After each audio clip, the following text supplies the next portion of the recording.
നമസ്തേ, ജയ് ശ്രീറാം. രാജ്യം ഉത്സവലഹരിയിലാണ്. രാമജന്മഭൂമിയിലെ പ്രാണപ്രതിഷ്ഠയ്ക്ക് ഇനി ഒരു രാത്രിയുടെ ദൂരം മാത്രം. ഭാരതം അതിൻ്റെ സ്വാഭിമാനം തനിമയോടും ഗരിമയോടും കൂടി കൈവരിക്കുകയാണ്. ഓരോ ഭാരതീയനും അതിൻ്റെ അഭിമാന നിമിഷത്തിലേക്കാണ് നടക്കുന്നത്. അയോധ്യ വിശേഷങ്ങളുമായി നമ്മോടൊപ്പം അതിഥികളും ചേരുകയാണ്. പ്രേക്ഷകർക്കും അതിഥികൾക്കും ഒരിക്കൽ കൂടി സ്വാഗതം. ഇന്ന് ചർച്ചയിൽ നമ്മോടൊപ്പം ഉള്ളത് നിയമവിദഗ്ധനായ അഡ്വക്കേറ്റ് കെ രാംകുമാർ, ന്യൂനപക്ഷ മോർച്ച അഖിലേന്ത്യാ vice president doctor Abdul Salam, സംവാദകൻ Sreejith Panicker, Christian council അംഗം കെന്നണി കരിമ്പിൻകാലയിൽ, ഹിന്ദു ഐക്യവേദി വക്താവ് ആർ വി ബാബു എന്നിവരാണ്. എല്ലാവർക്കും സ്വാഗതം. അഡ്വക്കേറ്റ് രാംകുമാറിലേക്ക് ആദ്യം പോവുകയാണ്. ശ്രീ രാംകുമാർ, പതിറ്റാണ്ടുകളുടെ സഹനത്തിൻ്റെയും നിയമ പോരാട്ടങ്ങളുടെയും പരിണിത ഫലമായി നാളെ പ്രാണപ്രതിഷ്ഠയാണ്. രാജ്യം അതിൻ്റെ സ്വത്വം വീണ്ടെടുക്കുകയാണ്. താങ്കൾ ഈ അഭിമാന നിമിഷത്തെ എങ്ങനെയാണ് നോക്കിക്കാണുന്നത്, പ്രത്യേകിച്ച് അതിൻ്റെ നിയമ നാൾ വഴികൾ കൂടി പരിശോധിക്കുമ്പോൾ? അദ്ദേഹത്തിന് കേൾക്കാൻ കഴിയുന്നില്ല എന്ന് തോന്നുന്നു. ശ്രീ ആർ വി ബാബുവിലേക്ക് പോവുകയാണ്. ശ്രീ ആർ വി ബാബു, ഞാൻ ചോദ്യം ആവർത്തിക്കുകയാണ്. നൂറ്റാണ്ടുകൾ നീണ്ട പോരാട്ടത്തിൻ്റെയും സഹനത്തിൻ്റെയും ഒടുവിലായാണ് ഭാരതം സ്വത്വം ആർജിക്കുന്നത്. താങ്കൾ ഈ അഭിമാന മുഹൂർത്തത്തെ എങ്ങനെ കാണുന്നു? ഏറ്റവും നിർണായകമായ ഒരു അഭിമാന മുഹൂർത്തം തന്നെയാണ് ഈ ജനുവരി 22, അതായത് നാളെ പ്രാണപ്രതിഷ്ഠ നടക്കുന്നതിലൂടെ നമുക്ക് അനുഭവിക്കാൻ കഴിയുന്നത്, അല്ലെങ്കിൽ നമുക്ക് കാണാൻ കഴിയുന്നത്. നമ്മുടെ രാജ്യത്ത് ഒരു സഹസ്രാബ്ദങ്ങളുടെ പഴക്കമുള്ള ഒരു രാഷ്ട്രമാണ്. നീണ്ടുനിന്ന ഒരു സാംസ്കാരിക ധാര നമുക്കുണ്ട്. നിൽക്കുന്ന ഒരു സാംസ്കാരിക ധാരയുടെ ഉടമസ്ഥരാണ് നമ്മൾ. ഒട്ടനവധി ആക്രമണങ്ങൾ ലോകത്തെ ഒരു രാഷ്ട്രവും നേരിടാത്ത രീതിയിൽ വൈദേശികമായ ആക്രമണങ്ങൾ നേരിട്ടൊരു രാഷ്ട്രം. ആ രാഷ്ട്രം അതിന്റെ നിലനിൽപ്പിന് വേണ്ടി, അതിന്റെ ധർമ്മ സംരക്ഷണത്തിന് വേണ്ടി ഒട്ടനവധി പോരാട്ടങ്ങളും നടത്തിയ ചരിത്രം ഭാരതത്തിന് മാത്രം അവകാശപ്പെട്ടതാണ്. നമുക്കറിയാം, ഭാരതത്തിലേക്ക് കടന്നു വന്ന് ഭാരതത്തെ കീഴ്പ്പെടുത്താൻ ശ്രമിച്ചിട്ടുള്ള വിദേശ ആക്രമണകാരികളുടെ നീണ്ട പരമ്പരകൾ ഏതൊക്കെയാണെന്നുള്ളത് നമുക്കതിൽ വളരെ വ്യക്തമായിട്ട് കാണാൻ സാധിക്കുന്നത്. ഭാരതം പല സന്ദർഭങ്ങളിലും പരാജയപ്പെട്ടിട്ടുണ്ട്. പല സന്ദർഭങ്ങളിലും വൈദേശിക ആക്രമണകാരികളുടെ ആക്രമണത്തിന് വിധേയമാവുകയും നമ്മുടെ രാജ്യം നീണ്ടകാലം അടിമത്തത്തിലാവുകയും ചെയ്തിട്ടുണ്ട്. അതും യാഥാർത്ഥ്യമാണ്. പക്ഷേ ഒരു കാലത്തും പരാജയം സമ്മതിക്കാത്ത ലോകത്തെ ഒരു രാഷ്ട്രമാണ് ഭാരതം. അത് ബ്രിട്ടീഷുകാര് ഭരിച്ചിരുന്ന കാലഘട്ടത്തിലായാലും, അതിനു മുൻപ് മുഗള ഭരണകൂടങ്ങൾ, മുഗള ശക്തികൾ, ഇസ്ലാമിക ഭരണകൂടങ്ങൾ ഭരിച്ചിരുന്ന കാലഘട്ടത്തിലായാലും, പോർച്ചുഗീസിന്റെ ആക്രമണം നടന്ന കാലഘട്ടത്തിലായാലും ഒക്കെ നമുക്ക് പരാജയം സംഭവിച്ചിട്ടുണ്ട്. നമ്മൾ അടിമകളായി മാറിയിട്ടുണ്ട്. ആ ഭരണത്തിന് കീഴിൽ നമ്മളെ അങ്ങേയറ്റം കഷ്ടപ്പാടുകൾ സഹിച്ചിട്ടുണ്ട്. പക്ഷേ അപ്പോഴൊക്കെ ആ ഭരണത്തിനെതിരായി നിരന്തരം പോരാടിക്കൊണ്ടിരുന്ന ഒരു ജനസമൂഹം കൂടിയാണ് ഭാരതീയർ എന്നുള്ളതാണ് ചരിത്രം. നമുക്ക് ചരിത്രത്തിന്റെ ആ വശങ്ങളിലേക്ക് കടക്കണം, കാരണം അത് ഒരുപാട് വിശാലമായിട്ടുള്ള ചരിത്രം നമുക്കതിലൂടെ കാണാൻ സാധിക്കും. ഒരു കാലത്തും പരാജയം സമ്മതിക്കാതെ നിരന്തരം പോരാടിക്കൊണ്ട് തങ്ങളുടെ രാഷ്ട്രത്തിന്റെ സ്വാഭിമാനം വീണ്ടെടുക്കാൻ, തങ്ങളുടെ രാഷ്ട്രത്തിന്റെ സ്വാതന്ത്ര്യം വീണ്ടെടുക്കാൻ, അത് സമൂഹത്തിലെ എല്ലാ വിഭാഗം ജനങ്ങളും, വനവാസികൾ, തീരദേശവാസികൾ, സമൂഹത്തിൽ ഏറ്റവും പിന്നോക്കം നിൽക്കുന്നവർ, നമുക്കറിയാം ഛത്രപതി ശിവാജിയുടെ ഒക്കെ വിജയം വനവാസികളുടെ പിന്തുണയോട് കൂടിയിട്ടാണ്, ട്രൈബൽസിന്റെ പിന്തുണയോട് കൂടിയിട്ടാണ് ഛത്രപതി ശിവാജി ആ ഔറംഗസീബിനെതിരായിട്ടുള്ള യുദ്ധം നയിച്ചത്. പഴശ്ശി രാജാവിന്റെ പടയാളികൾ എന്ന് പറയുന്നവര് കുറിച്യരും കുറുമുരൊക്കെയാ വയനാട്ടിലെ. അപ്പോ അങ്ങനെ സമൂഹത്തിലെ എല്ലാ വിഭാഗം ജനങ്ങളും തങ്ങളുടെ സ്വാതന്ത്ര്യം തിരിച്ചു പിടിക്കാൻ, രാഷ്ട്രത്തിന്റെ സ്വാഭിമാനം വീണ്ടെടുക്കാൻ വേണ്ടിയിട്ടുള്ള പോരാട്ടം നടത്തിയിട്ടുള്ള നിരന്തരമായ ചരിത്രം നമുക്ക് നമ്മുടെ രാഷ്ട്രത്തിൽ കാണാൻ കഴിയും. ഇവിടെ നമുക്ക് സ്വാതന്ത്ര്യം കിട്ടിക്കഴിഞ്ഞ് നമ്മുടെ രാഷ്ട്രത്തിന്റെ മേൽ ഒരു കളങ്കമായി നിലകൊണ്ടിരുന്ന പല സ്മാരകങ്ങളും ചിഹ്നങ്ങളും നമ്മുടെ രാഷ്ട്രത്തിലുണ്ടായി. നമുക്കറിയാം, ജോർജ് അഞ്ചാമന്റെ പ്രതിമ നമ്മുടെ ഡൽഹിയിൽ ഉണ്ടായിരുന്നു. വിക്ടോറിയ രാജ്ഞിയുടെ സ്മാരകം ഉണ്ടായിരുന്നു. അപ്പൊ അത്തരം സ്മാരകങ്ങളും പേരുകളും ചിഹ്നങ്ങളും ഒക്കെ നമ്മൾ ഒഴിവാക്കി. നമുക്ക് എല്ലാവർക്കും അറിയാവുന്ന പോലെ 1948 നമ്മുടെ രാഷ്ട്രം സ്വാതന്ത്ര്യം കിട്ടി 1 വർഷം പൂർത്തിയായപ്പോൾ നമ്മുടെ സോമനാഥ ക്ഷേത്രം വൈദേശിക അക്രമിയായിട്ടുള്ള മുഹമ്മദ് ഗസ്നിയുടെ നിരന്തര ആക്രമണത്തിൽ തകർന്ന് തരിപ്പണമായ ഗുജറാത്തിലെ സോമനാഥ ക്ഷേത്രം പുനരുദ്ധരിക്കപ്പെട്ടു. അത് പുനരുദ്ധരിക്കാൻ വേണ്ടി നേതൃത്വം കൊടുത്തത് നമ്മുടെ രാഷ്ട്രത്തിന്റെ നായകന്മാരാണ്. മഹാത്മാഗാന്ധിജിയുടെ അനുഗ്രഹാശിസുകളോടെ KM മുൻഷിയുടെയും അതേപോലെ സർദാർ വല്ലഭായ് പട്ടേലിന്റെയും പരിശ്രമ ഫലമായിട്ടാണ് സോമനാഥ ക്ഷേത്രം പുനരുദ്ധരിക്കപ്പെട്ടത്. അന്ന് രാജേന്ദ്ര പ്രസാദ് നടത്തിയ പ്രസംഗത്തിൽ അദ്ദേഹം പറഞ്ഞ ഒരു വാചകം വളരെ പ്രസക്തമാണ്.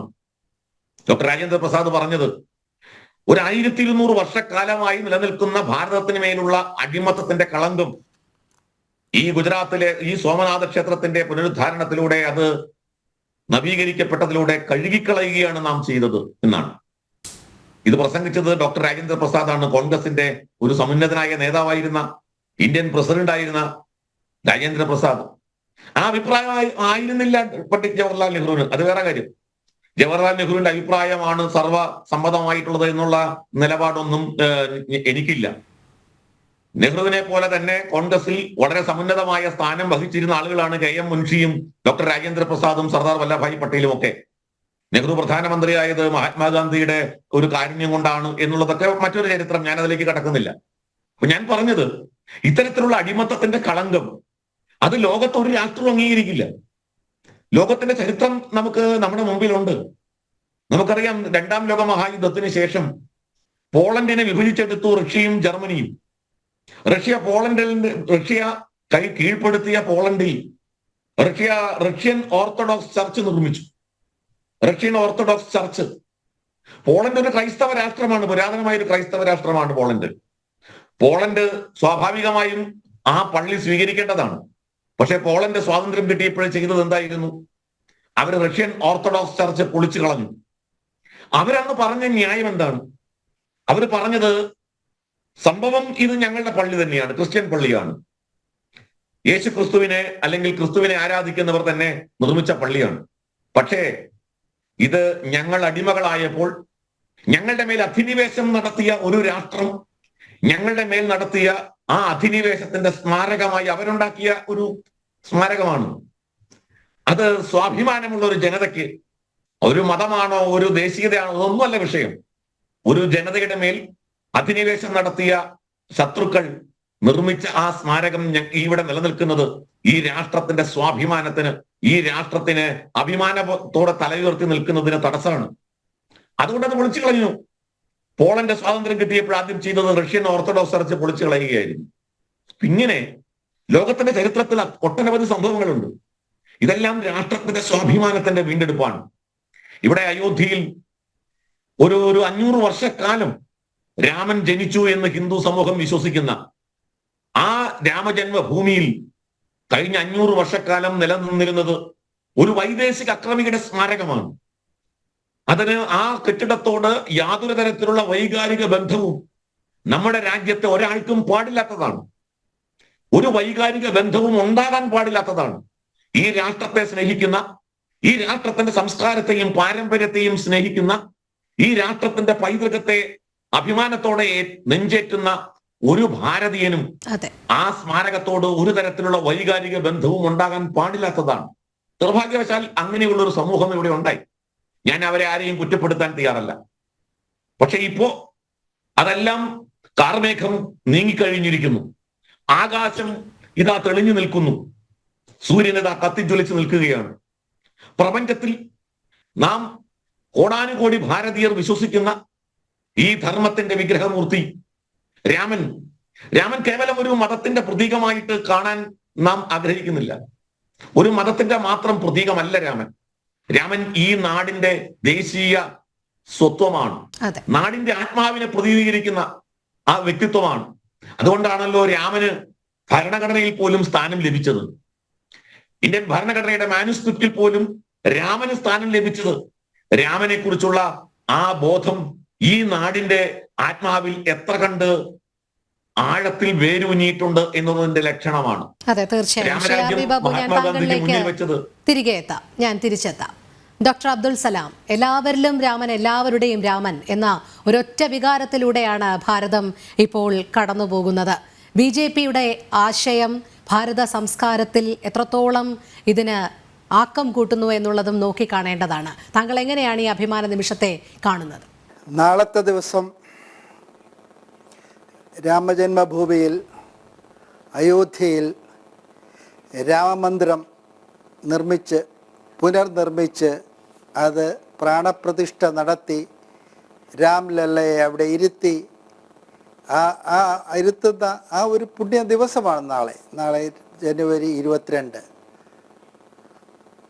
ആ ദിവസത്തെ ഞാൻ കാണുന്നത് നമ്മുടെ ഹിസ്റ്ററിയിലെ ഏറ്റവും പ്രധാനപ്പെട്ട ഒരു ദിവസമായിരിക്കും. എന്തുകൊണ്ടെന്ന് ചോദിച്ചു കഴിഞ്ഞാൽ, കഴിഞ്ഞ 500 കൊല്ലത്തിന് മുമ്പ് ഹിസ്റ്ററി നോക്കിയറിയാം, രാമമന്ദിർ പൊളിച്ചു,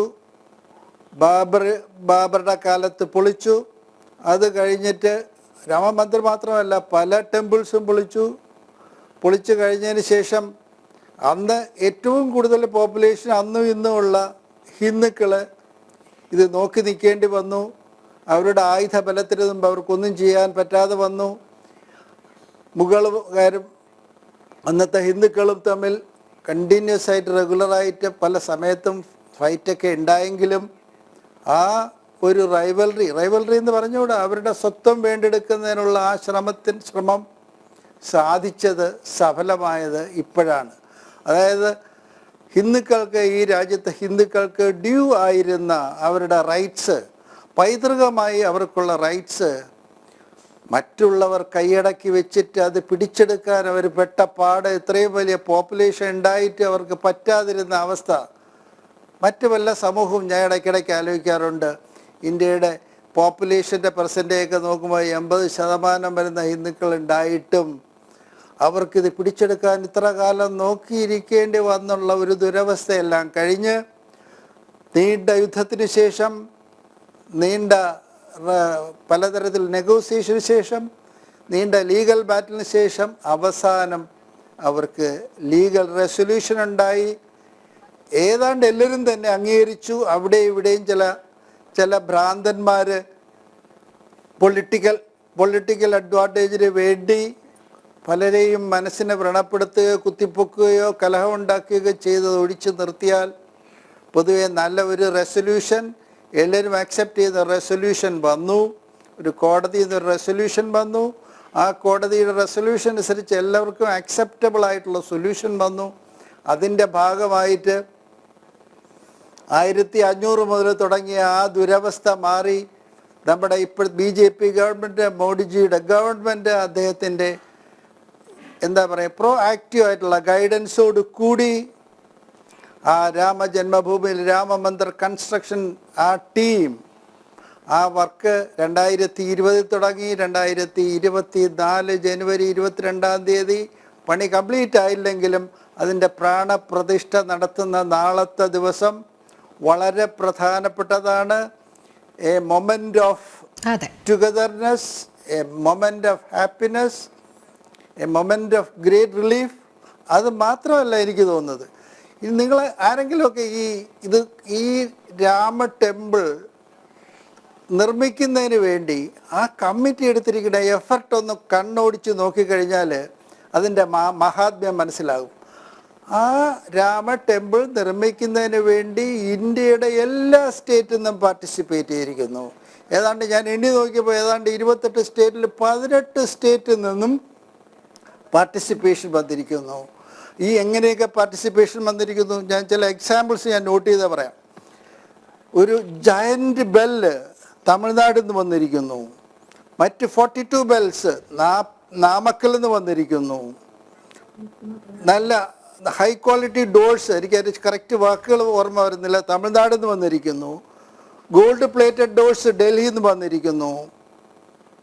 അങ്ങനെ നോക്കിക്കഴിഞ്ഞാൽ ഈ 17 സ്റ്റേറ്റുകളിൽ നിന്നും ആളുകൾ റിസോഴ്സസ്, മെറ്റൽസ്, കല്ല്, അവരുടെ ആൾക്കാരുടെ പാർട്ടിസിപ്പേഷൻ, പെൻഷനേഴ്സ് ഡൊണേഷൻ, ഏതാണ്ട് പിന്നെ ഞാൻ നോക്കിയപ്പോൾ ഏതാണ്ട് 15 ടൈപ്പ് ഓഫ് പ്രൊഫഷണൽസ് ഇതിൽ പാർട്ടിസിപ്പേറ്റ് ചെയ്തിരിക്കുന്നു. തീർച്ചയായും, അതായത് സ്തൂപങ്ങളും ഇഷ്ടികകളും അടക്കം, ശ്രീരാമനാമം എഴുതിയ ഇഷ്ടികകളടക്കം ഇത്തരത്തിൽ രാമജന്മഭൂമിയിലേക്ക് വർഷങ്ങൾക്ക് മുൻപേ എത്തിച്ചേർന്നുകൊണ്ടിരിക്കുകയാണ്. നമ്മുടെ കേരളത്തിൽ നിന്നും ശ്രീപത്മനാഭസ്വാമി ക്ഷേത്രത്തിൽ നിന്നും ഓണവില്ലും പോയിട്ടുണ്ട് ഉപഹാരമായി. ഇങ്ങനെ ഉപഹാരങ്ങളുടെ ഒരു കൂമ്പാരം തന്നെയാണ് അയോധ്യയിലേക്ക് ഒഴുകിക്കൊണ്ടിരിക്കുന്നത്. ശ്രീ രാംകുമാർ, രാമൻ എന്നാൽ ഒരൊറ്റ വികാരമായി മാറിക്കൊണ്ടിരിക്കുകയാണ് ഭാരതത്തിൽ. നമ്മുടെ സംസ്കാരത്തിൻ്റെ പ്രതീകമാണ് രാമൻ. പ്രാണപ്രതിഷ്ഠയ്ക്ക് ഇനി മണിക്കൂറുകൾ മാത്രം അവശേഷിക്കുമ്പോൾ രാജ്യം സ്വാഭിമാനത്തിലേക്ക് കുതിക്കുകയാണ്, അതിൻ്റെ സ്വത്വം വീണ്ടെടുക്കുകയാണ്.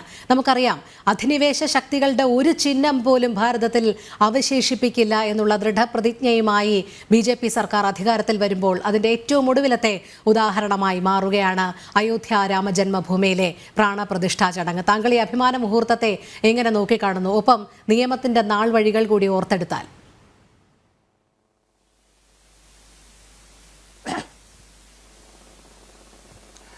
ഇത് നമ്മുടെ ദേശീയതയുടെ ഒരു ഉത്തേജനമായിട്ടാണ് ഞാൻ കാണുന്നത്.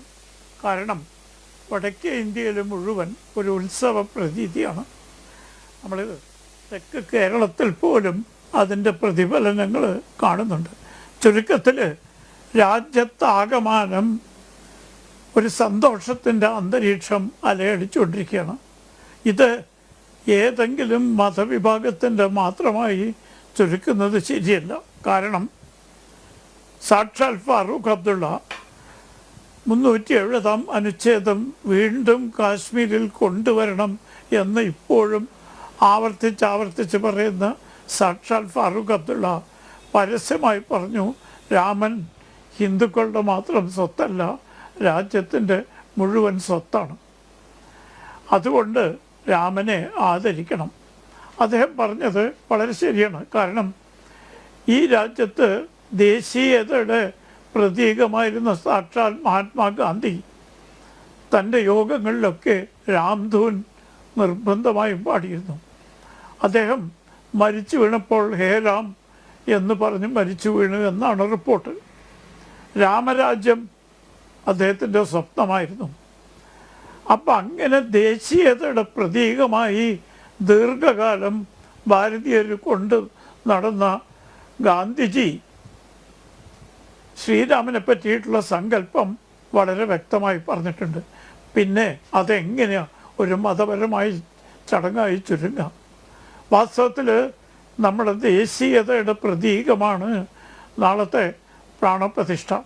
അതുകൊണ്ടാണ് പ്രത്യേകിച്ച് വടക്കേ ഇന്ത്യയിൽ ഉത്സവത്തിൻ്റെ പ്രതീതി തോന്നുന്നത്. നമ്മുടെ രാജ്യത്തിൻ്റെ ഐക്യം പ്രഖ്യാപിച്ചുകൊണ്ട് വിവിധ സംസ്ഥാനങ്ങൾ ഇവിടെ സൂചിപ്പിച്ചു കഴിഞ്ഞു. വിവിധ സംസ്ഥാനങ്ങളിൽ നിന്ന് പല സാമഗ്രികളും നിർമ്മാണത്തിനും ആയി കൊണ്ടുവന്നിട്ടുണ്ട്.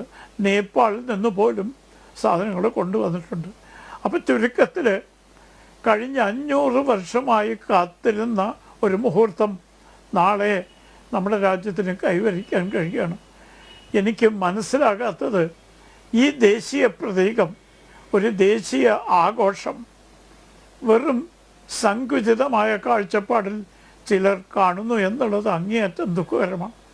അവിടെയാണ് നമ്മൾ നമ്മുടെ മുസ്ലിം സഹോദരന്മാരുടെ കാഴ്ചപ്പാട് പ്രത്യേകം പരാമർശിക്കേണ്ടത്.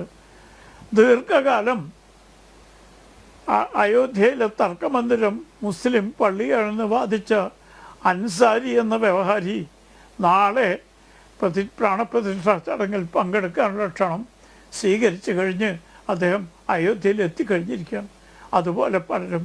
മാത്രമല്ല, സുപ്രീം കോടതി വിധിക്ക് ശേഷം വളരെ ശ്ലാഘനീയമായൊരു നിലപാട് നമ്മുടെ മുസ്ലിം സഹോദരന്മാരെടുത്തു. ഒരു പ്രതിഷേധം പോലും അവരാരും പുറപ്പെടുവിക്കുകയുണ്ടായിട്ടില്ല, കാണിക്കുകയുണ്ടായിട്ടില്ല. കേരളത്തിൽ പോലും അതിനുണ്ട്. ഇവിടെ ഈ ചടങ്ങ് എങ്ങനെയും നടക്കരുത് എന്ന് ആഗ്രഹിക്കുന്നത് നമ്മുടെ പ്രിയപ്പെട്ട മുസ്ലിം സഹോദരന്മാരല്ല. അവരെ എക്കാലത്തും വഴിതെറ്റിച്ച് ഹിന്ദുക്കൾക്കെതിരായി തിരിക്കുന്ന കപട മതേതരവാദികൾക്കാണ് ഏറ്റവും അധികം ദുഃഖം. കാരണം ഹിന്ദു മുസ്ലിം തർക്കം നിലനിന്നാൽ പ്രീണനത്തിൻ്റെയും വോട്ട് ബാങ്കിൻ്റെയും രാഷ്ട്രീയം കളിച്ച് സ്ഥാനങ്ങൾ നേടിയിരുന്ന കാലം അസ്തമിച്ചു കഴിഞ്ഞു. കാരണം പല സംസ്ഥാനങ്ങളിലും നമ്മുടെ മുസ്ലിം സഹോദരന്മാരും പ്രത്യേകിച്ച് മുസ്ലിം സഹോദരികളും ഈ കാപട്യം തിരിച്ചറിഞ്ഞു കഴിഞ്ഞു. ആ കാപട്യത്തിൽ വീഴാൻ ഇനി അവർ തയ്യാറില്ല. അതുകൊണ്ടാണ് ഫാറൂഖ് അബ്ദുള്ളയെ പോലെ പ്രഗത്ഭനായ ഒരു മുസ്ലിം നേതാവ് കാശ്മീരിന് വേറെ ഭരണഘടന വേണം, 370 വീണ്ടും പുനർനിർമ്മിക്കണമെന്ന ആവശ്യം ഉന്നയിക്കുന്നത് വരെ ഉള്ള ഒരു മുസ്ലിം നേതാവ് വരെ രാമൻ രാജ്യത്തിൻ്റെ മുഴുവൻ സ്വത്താണ് എന്ന് പരസ്യമായി പറയാൻ ഉള്ള ധൈര്യം കാണിച്ചു. ഇവിടെ എതിർപ്പ് വരുന്നത് മറ്റ് മതസ്ഥരിൽ നിന്നല്ല, കപട മതേതരക്കാരിൽ നിന്ന് മാത്രമാണ്. അവരെന്താ പറയുന്നത്? ഇത് ചില രാഷ്ട്രീയ പാർട്ടികളുടെ ചടങ്ങാണ്. ഈ ചടങ്ങ് നടത്തുന്നത് ക്ഷേത്രം നിർമ്മിക്കാൻ ഉത്തരവാദിത്തം ഏറ്റെടുത്തൊരു ട്രസ്റ്റാണ്. ചടങ്ങുകൾ നടത്തുന്നത് പുരോഹിതന്മാരാണ്. ചടങ്ങുകൾ നടക്കുമ്പോൾ യജമാന സ്ഥാനം മാത്രമാണ് നമ്മുടെ പ്രധാനമന്ത്രിക്ക് നൽകിയിട്ടുള്ളത്. യാഗങ്ങളിൽ യജമാനൻ ഉണ്ടാവുക എന്ന് ഹിന്ദു ചടങ്ങുകളനുസരിച്ചുള്ളൊരു സമ്പ്രദായമാണ്. അപ്പോൾ അതെങ്ങനെയാണ് പിന്നെ രാഷ്ട്രീയമാവുക? അഥവാ രാഷ്ട്രീയമാണ് എന്ന വാദത്തിന് വേണ്ടി സമ്മതിക്കുക. കഴിഞ്ഞ 10-20 കൊല്ലങ്ങൾക്ക് മുമ്പ് മദർ തെരേസ അഭിഷിക്തയാകുന്നൊരു ചടങ്ങ് കൽക്കട്ടയിൽ വെച്ച് നടന്നു. അതിന് സാക്ഷാൽ സോണിയാഗാന്ധി കോൺഗ്രസിൽ നിന്ന് 2 പ്രതിനിധികളെ അയച്ചു, മാർഗരറ്റ് ആൽവയും ഫെലോരിയവും. ഔദ്യോഗിക കോൺഗ്രസിൻ്റെ പ്രതിനിധികളായി ആ ചടങ്ങിൽ പങ്കെടുക്കാൻ ഞാൻ അവരെ അയക്കുന്നു എന്ന് ഒരു എഴുത്ത് വഴി ശ്രീമതി സോണിയാഗാന്ധി രാജ്യത്തെ മുഴുവൻ അറിയിച്ചു. മാത്രമല്ല അവർ പറഞ്ഞത് എല്ലാ ഇന്ത്യക്കാരും അഭിമാനപുളകിതരാകുന്നു ഈ സന്ദർഭത്തിൽ. പക്ഷേ അതിൻ്റെ 10 മടങ്ങ് സ്വാഭിമാനം ഉയർത്തിപ്പിടിക്കുന്ന പ്രാണപ്രതിഷ്ഠാ ചടങ്ങിൽ അവർ വിട്ടു നിൽക്കുകയാണ്. കാരണം വ്യക്തമല്ലേ? പ്രീണനത്തിൻ്റെയും മതസ്പർദ്ധയുടെയും അന്തരീക്ഷമുണ്ടായാലേ രാഷ്ട്രീയ നേട്ടമുണ്ടാക്കാൻ പറ്റൂ എന്ന് വിശ്വസിക്കുന്ന പ്രസ്ഥാനങ്ങൾ മാത്രമാണ് ഇതിനെ എതിർക്കുന്നത്. നമ്മുടെ മുസ്ലിം സഹോദരന്മാരല്ല. വാസ്തവത്തിൽ മുസ്ലിം സഹോദരന്മാരും സഹോദരിമാരും എല്ലാ സംസ്ഥാനങ്ങളിലും പരിപൂർണമായി ഈ കാര്യത്തിൽ സഹകരിക്കുകയാണ്. നാളത്തെ പ്രാണപ്രതിഷ്ഠാ ചടങ്ങിനോടനുബന്ധിച്ച് നടക്കുന്ന വേദികളിലൊക്കെ ആയിരക്കണക്കിന് മുസ്ലിം സഹോദരന്മാരും സഹോദരിമാരും പങ്കെടുക്കാൻ പോണു. ആ സന്ദേശം ഈ വൃത്തികെട്ട രാഷ്ട്രീയ കളി കളിക്കുന്ന നേതാക്കന്മാരുടെ കണ്ണ് ഇപ്പോഴെങ്കിലും തുറപ്പിക്കണം. ഞാൻ ചോദിക്കട്ടെ, മദർ തെരേസയുടെ അഭിഷിക്തം മതപരമായ ചടങ്ങ്. മദർ തെരേസയുടെ ചടങ്ങ് തികച്ചും മതപരമായ ചടങ്ങായിട്ട് പോലും മതമേലധ്യക്ഷൻ തീർച്ചയായിട്ടും ഈ രാജ്യം അവരെ ആദരിക്കേണ്ട വ്യക്തിയാണ്. അതിന് യാതൊരു സംശയമില്ല. ജാതി മതഭേദമന്യേ മദർ തെരേസ ചെയ്ത സേവനങ്ങൾക്ക് അവർ ആദരവ് അറിയിക്കുന്നു, അതിനെപ്പറ്റി സംശയമില്ല. പക്ഷേ 100% മതപരമായ ആ ചടങ്ങിൽ പങ്കെടുക്കാൻ 2 പ്രതിനിധികളെ അയച്ച ഇന്ത്യൻ നാഷണൽ കോൺഗ്രസ്, സാക്ഷാൽ ഗാന്ധിജിയുടെ ഇന്ത്യൻ നാഷണൽ കോൺഗ്രസ്, രാമരാജ്യം എന്ന് പറയുന്ന ഗാന്ധിജിയുടെ പ്രാർത്ഥനായോഗങ്ങളിൽ പങ്കെടുക്കുന്ന കോൺഗ്രസ് ഈ ചടങ്ങ് ബഹിഷ്കരിച്ചിരിക്കുകയാണ്. കാരണം അവർ പറയണത് ഇത് RSS BJP ആണ്. ഇവിടെ എവിടെ RSS BJP ഉള്ളത്? പ്രധാനമന്ത്രി RSS എന്നുള്ളത് സത്യമാണ്. പക്ഷെ അദ്ദേഹം ഞാൻ സൂചിപ്പിച്ചതുപോലെ ഒരു യജമാനൻ എന്ന നിലയ്ക്ക് പങ്കെടുക്കുകയാണ്. ഈ ചടങ്ങ് സംഘടിപ്പിക്കുന്ന ഒരു ട്രസ്റ്റാണ്. ആ ട്രസ്റ്റിൻ്റെ രാഷ്ട്രീയം അന്വേഷിച്ച് ഇത്രയും സുപ്രധാനമായൊരു ദേശീയ ചടങ്ങിൽ നിന്ന് ഒരു പാർട്ടി മാറി നിൽക്കുക, അതേസമയം മറ്റ് മതപരമായ ചടങ്ങുകൾക്ക് പ്രതിനിധികളെ അയക്കുക. ഈ ഇരട്ടത്താപ്പ് നമ്മുടെ മുസ്ലിം സഹോദരന്മാരും സഹോദരികളും മനസ്സിലാക്കി കഴിഞ്ഞു. അതെ, തീർച്ചയായും. ശ്രീരാംകുമാർ സാർ, താങ്കളിലേക്ക് എത്താം. ഇതിനെ രാഷ്ട്രീയ വിവാദമാക്കുന്നത് ആരാണ് എന്നുള്ളത് തന്നെയാണ്. താങ്കളിലേക്ക് തിരിച്ചെത്താം. ശ്രീ കെന്നഡി, മതഭേദമന്യേ രാഷ്ട്രീയ ഭേദമന്യേ എല്ലാവരും ഉൾക്കൊള്ളുന്ന ഒരു വികാരമാണ് രാമൻ എന്നുള്ളത്. നാളെ പ്രാണപ്രതിഷ്ഠ നടക്കുമ്പോൾ ഭാരതമെമ്പാടും അതിൻ്റെ ഉത്സവ ലഹരിയിൽ തന്നെയാണ്. എല്ലാ ഭാരതീയ ഭവനങ്ങളിലും ദീപം തെളിയിച്ച് അത് ആഘോഷിക്കണം എന്നുള്ള തീരുമാനത്തിൽ തന്നെയാണ്. പൊതുജനം അത് അംഗീകരിച്ചു കഴിഞ്ഞു. മതഭേദമന്യേ തന്നെയാണ് എല്ലാവരും അത് അംഗീകരിച്ചിരിക്കുന്നത്. ക്രിസ്തീയ ഭവനങ്ങളിലടക്കം വിളക്ക് തെളിയിച്ച് അല്ലെങ്കിൽ അതിനെ ഉത്സവ ലഹരിയിൽ അങ്ങനെ തന്നെ അതിൻ്റെ എല്ലാ ഭാവങ്ങളും ഉൾക്കൊണ്ട് തന്നെ അംഗീകരിക്കും എന്നും പറഞ്ഞിട്ടുണ്ട്. ഇവിടെ യാതൊരു മതചിഹ്നവുമല്ല രാമൻ, ഭാരതത്തിൻ്റെ സംസ്കാരത്തിൻ്റെ പ്രതീകമാണ് എന്ന് തന്നെയാണ് എല്ലാവരും ഉൾക്കൊള്ളുന്നത്. താങ്കൾ എങ്ങനെയാണ് അതിനെ കാണുന്നത്? തീർച്ചയായും രോണി, ഇപ്പോൾ ഇതുവരെ നടന്ന ഇപ്പോൾ ഈ ഡിബേറ്റ് തുടങ്ങിയിട്ട് ഇതുവരെ നമ്മൾ സംസാരിച്ചവരുടെ എല്ലാം അഭിപ്രായം ഏകദേശം ആ ഒരേ പോയിന്റിലേക്ക് തന്നെ വരുന്നു. ഭാരതം രാംലല്ലയുടെ പ്രാണപ്രതിഷ്ഠയുമായി ചേർന്ന് വരുന്ന ആ ചടങ്ങിൽ ഭാരതീയരെല്ലാം അത്യാഹ്ലാദത്തിലാണ്.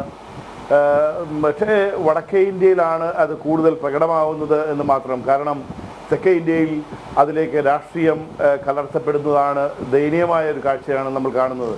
പക്ഷെ ഭാരതീയത നെഞ്ചേറ്റുന്നവർക്കാർക്കും ഈ പറയുന്ന ഭാരതത്തിന് ഏറ്റ ആ ഒരു മുറിവ്, ആ അഭിമാനത്തിന് ഏറ്റ ക്ഷതം നാളെ തിരുത്തപ്പെടുന്ന ഒരു ദിനം എന്ന രീതിയിൽ ഏതൊരു ഒരു രാജ്യസ്നേഹിക്കും അഭിമാനം കൊള്ളാതിരിക്കാനാവില്ല. കാരണം അതിൻ്റെ ചരിത്രം നമ്മൾ പഠിക്കുമ്പോൾ നമ്മൾ കൃത്യമായി നമ്മളത് മനസ്സിലാക്കുന്നു. ഏതൊരു ഭാരതീയനും ഭാരതീയത എന്ന് ഒരു സ്വത്വത്തിൽ നിൽക്കുന്നെങ്കിൽ അവൻ അഭിമാനം കൊള്ളേണ്ടവൻ തന്നെ. തീർച്ചയായും അത് ഉണ്ടാവണം. എന്തുകൊണ്ട് അത് തെക്കേ ഇന്ത്യയിലേക്ക് കടന്നു വരുമ്പോൾ അത് കാണുന്നില്ല? നോക്കൂ, അത് മാത്രമല്ല, ആളുകളുടെ മാത്രമല്ല, മാധ്യമങ്ങളുടെ രീതികൾ നോക്കൂ. ദേശീയ മാധ്യമങ്ങൾ ആഘോഷിക്കുകയാണ് രാംലല്ലയുടെ നാളെ ആ അയോധ്യയിലേക്കുള്ള തിരിച്ചുവരവ്, ആ ഒരു പുതു തുടക്കം. ആ ഒരു ഇതിലേക്ക് ദേശീയ മാധ്യമങ്ങൾ ആഘോഷത്തിമിർപ്പിലേക്ക്, അത്തരത്തിലേക്കുള്ള ആവേശം ജനത്തിലേക്ക് എത്തിക്കുന്നതിനായി, ജനങ്ങളിലേക്ക് അത്തരത്തിലുള്ള പൂത്തിരി കത്തിക്കുന്നതിലേക്കായി കാര്യങ്ങൾ മാറുമ്പോൾ തെക്കേ ഇന്ത്യയിൽ മാത്രം ഏതെങ്കിലും ഒരു മാധ്യമം ഇന്നത് ചർച്ച ചെയ്യുമെന്ന് തന്നെ ഞാൻ കരുതുന്നില്ല. കാരണം അത്തരം ഒരു വൃത്തികെട്ട ഒരു രാഷ്ട്രീയത്തിലേക്ക് തെക്കേ ഇന്ത്യ കടന്നിരിക്കുന്നു എന്ന് പറയാതിരിക്കാനാവില്ല. ഈ ഒരു സന്ദർഭത്തിൽ ഞാൻ എന്നെ കേൾക്കുന്നവരെ എല്ലാവരോടുമായി ഒരു കാര്യം പറയട്ടെ. ഇതിന് തുടക്കമിട്ട, ഈ അയോധ്യയിൽ രാംലല്ലയുടെ നാളത്തെ തിരിച്ചുവരവിന് തുടക്കമിട്ട കർസേവകർക്ക് ഞാൻ ഈ ചർച്ചയിൽ പങ്കെടുക്കുന്നതായതുകൊണ്ട് എഴുന്നേൽക്കുന്നില്ല, ഇരുന്നുകൊണ്ട് എൻ്റെ ഒരു സല്യൂട്ട്. കർസേവകർക്ക്, അവരാണ് ഇതിന് തുടക്കമിട്ടത്. അന്ന് ആ കർസേവകർ തുടക്കമിട്ടതിന് അതിൻ്റെ ഒരു പര്യവസാനമാണ് നാളെ നടക്കുന്നത്. എന്താണ് നമ്മുടെ നാട്ടിൽ നടക്കുന്നത്? ശ്രീമതി ചിത്ര ഇന്ത്യയുടെ വാനമ്പാടി, ഭാരതത്തിൻ്റെ വാനമ്പാടി മെഴുകുതിരി കത്തിച്ച് തിരിതെളിച്ച് നാമം ജപിക്കണം എന്ന് പറഞ്ഞപ്പോൾ അവർക്കെതിരെ 302 IPC കേസെടുക്കണമെന്നുള്ള മട്ടില്ല ഈ നാട്ടിൽ കാര്യങ്ങൾ പോയത്. നമുക്കറിയാമല്ലോ. അതേ സമയത്ത് തന്നെ സത്താർ ബന്ദല്ലൂർ കൈവെട്ടടക്കമുള്ള സമസ്തയുടെ പണ്ഡിതന്മാരെ ചോദ്യം ചെയ്താൽ കൈവെട്ടുമെന്ന് പറഞ്ഞിട്ട് ഇവിടെ ഏതെങ്കിലും ഒരുത്തൻ വാ തുറന്ന് മിണ്ടാൻ നാവുണ്ടായോ? അത്തരത്തിൽ മലീമസമായ ഹിപ്പോക്രസിയുടെ കൂത്തരങ്ങായി മാറിയിരിക്കുകയാണ് നമ്മുടെ നാട്. എനിക്ക് സങ്കടമുണ്ട് ഇക്കാര്യം പറയുന്നതിൽ. രോഹിണി, ഞാൻ മറ്റൊന്നുകൂടി പറയട്ടെ.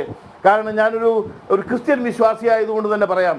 ഈ അയോധ്യയിൽ ഈ ക്ഷേത്രം മുഗളന്മാർ കീഴടക്കി ഈ നശിപ്പിച്ച് ഈ സർവനാശം ഉണ്ടാക്കുന്ന ഏതാണ്ട് അതേ കാലഘട്ടത്തിൽ തന്നെയാണ് ഹഗിയ സോഫിയ അവിടെ ഈ വർഗം കൈയടക്കിയതും ഏതാണ്ട് സിമിലർ സമയത്താണെന്ന് നമുക്ക് കാണാം. കർഷകരുടെ ഒരു പുറപ്പാടോടുകൂടി ഇത്തരത്തിലേക്കുള്ളൊരു നേട്ടം ഇന്ന് ഭാരതം കൈവരിക്കുമ്പോൾ എർദോഗന്റെ നേതൃത്വത്തിൽ കാണിക്കുന്ന തെമ്മാടിത്തരങ്ങൾ, ഹാഗിയ സോഫിയയിൽ നടത്തുന്ന അതിക്രമങ്ങൾ, അതിനൊരു മാറ്റം നാളെ ഉണ്ടായി കാണണമെന്ന് കൂടി ഞാൻ ആഗ്രഹിക്കുന്നു. ഉണ്ടാവും, അത് ഉണ്ടാകാതെ തരമില്ല. എർദോഗനും കൂട്ടരും കാണിച്ചിരിക്കുന്നത് നാളെ തിരുത്തപ്പെടും. അന്നും ഈ പറയുന്ന മാധ്യമങ്ങളും ഈ പറയുന്ന വർഗങ്ങളും ഈ പറയുന്ന കോൺഗ്രസും CPM അടങ്ങുന്ന രാഷ്ട്രീയ കോമാളികൾ അന്നും അവരെ പിന്തുണച്ച് തന്നെ രംഗത്ത് വരാനേ സാധ്യതയുള്ളൂ. അന്നും ഇതേ ചരിത്രം ആവർത്തിക്കുമ്പോൾ അന്നും അവർ ഈ എർദോഗന്റെയും കൂട്ടാളികളുടെയും കൂടെ നിൽക്കാൻ അവർ മടിക്കില്ല. കാരണം അവർ എന്നും ഹമാസിനെയും ഹിസ്ബുള്ളയെയും അതുപോലെ തന്നെയുള്ള ഹൂതികളെയും അൽ-ഖ്വയ്ദയെയും താലിബാനെയും ഒക്കെ പിന്തുണയ്ക്കുകയും ഇവിടെ റാലികൾ നടത്തുകയും ഒന്നും നടത്താൻ മടിക്കാത്ത ഒരു കൂട്ടരായി മാറിക്കഴിഞ്ഞു. അവർക്കെന്ത് ഭാരതം, അവർക്കെന്ത് ദേശീയത, അവർക്കെന്ത് ആത്മീയത? അവർക്ക് രാംലല്ലയും വിഷയവുമല്ല, ഭാരതത്തിൻ്റെ ആത്മീയതയോ അഭിമാനമോ അവർക്ക് പ്രശ്നമല്ല രോഹിണി. അതുകൊണ്ട് അവരെ അവരുടെ വഴിക്ക് വിട്ടേര്. വൃത്തികെട്ട രാഷ്ട്രീയം കടത്തി, വൃത്തികെട്ട എന്താ പറയുക, ഒരു ഭാരതീയന്റെ ആ ഒരു ഉൾപ്പുളകം കാണാൻ കഴിയാത്ത വൃത്തികെട്ട ഒരു സമൂഹമായി അവർ മാറിക്കഴിഞ്ഞു. അതിന്റെ ഫലം അവർ അനുഭവിക്കുന്നില്ലേ? കേരളത്തിൽ, ഭാരതത്തിൽ ഇനി ചെങ്കൊടി ഇവിടെ ശേഷിക്കുന്നുള്ളൂ. കോൺഗ്രസ് തൂത്തെറിയപ്പെടുന്നില്ലേ? ഭാരതീയന്റെ മനമറിയാൻ, ഭാരതത്തിന്റെ സ്പന്ദനമറിയാൻ കഴിയാത്തവനൊക്കെ തൂത്തെറിയപ്പെടുക തന്നെ ചെയ്യും. ഞാൻ വീണ്ടും തെളിച്ചു പറയുന്നു, ഭാരതത്തിന്റെ ആത്മാഭിമാനത്തിനേറ്റ ക്ഷതം ഉണക്കപ്പെടുന്ന, അതിന് പരിഹാരമുണ്ടാക്കുന്ന നാളെ ഏതൊരു ഭാരതീയനെയും പോലെ തന്നെ ഞാനും ആഹ്ലാദത്തിൽ തന്നെ തീർത്തു പറയുന്നു രോഹിണി. അതെ, തീർച്ചയായും.